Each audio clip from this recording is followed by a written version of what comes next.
আসসালামু আলাইকুম। আমি এখন আছি ডালপা গ্রামে, যেটা কুমিল্লা জেলার ঐতিহ্যবাহী উপজেলা মুরাদনগর উপজেলার ডালপা গ্রামে। এই ডালপা গ্রামে আছে একটি বিল, যেটা ডালপা বিল নামে পরিচিত। বর্তমানে অনেক ভাইরাল একটি গ্রাম, ভাইরাল একটি জায়গা, যেখানে কিশোরগঞ্জ যে মিঠামইন হাওর, বর্তমানে বলা যায় যে কিশোরগঞ্জের হাওর এখন কুমিল্লা মুরাদনগর ডালপা গ্রামে বা ডালপা বিলে। আপনারা এখানে আসতে দেখতে পাবেন সেই কিশোরগঞ্জ যে মিঠামইন হাওর,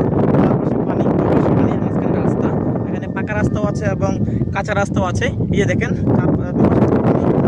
হচ্ছে আপনার যে রাস্তা পুরোপুরি কিশোরগঞ্জ হাওরের মতো, বা যে আমরা মিঠামইন হাওরে যাই। তো এখানে বলা যায় গরিবের হাওর বা গরিবের মিঠামইন, কারণ ওখানে আমরা সবাই ইচ্ছে করলে যেতে পারি না, অনেকের ছুটি ছাটা থাকে না বা অনেক দূর হয়ে যায়, ফ্যামিলি নিয়ে যাওয়ার মতন পসিবল হয় না।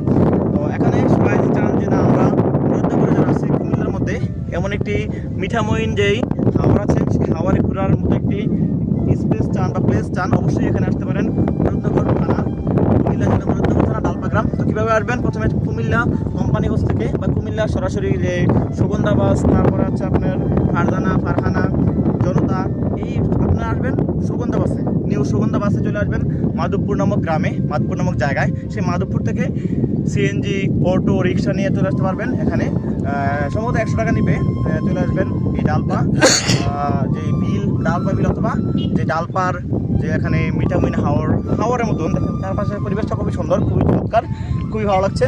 তো যারা কিশোরগঞ্জের ফিলিংস পেতে চান, হাওরের ফিলিংস পেতে চান, অবশ্যই চলে আসবেন মুরাদনগর, কুমিল্লা, ডালপা গ্রাম, ডালপা বিল। তো আমি আবার বলছি, কুমিল্লা থেকে সরাসরি চলে আসবেন যারা কুমিল্লা থেকে আসতে চান। কিন্তু আমার অনেক দর্শক আছেন আপনারা কুমিল্লা শহরের, তো নিউ সুগন্ধা বাসে উঠবেন, এসে নামবেন যে মাধবপুর নামক বাস স্ট্যান্ডে, সেখানে ভাড়া নেবে 100 টাকা নিবে সরাসরি। আর সেখান থেকে আপনার রিক্সা বা অটো নিবে 100 টাকার মতন ডালপা। এই এখানে আপনার যেতে হবে, আবার টাকা লাগবে 100 টাকা, এরকম আর কি। তো এই হচ্ছে বিষয়। দেখুন চারপাশটার পরিবেশটা খুব সুন্দর। ধন্যবাদ সবাইকে।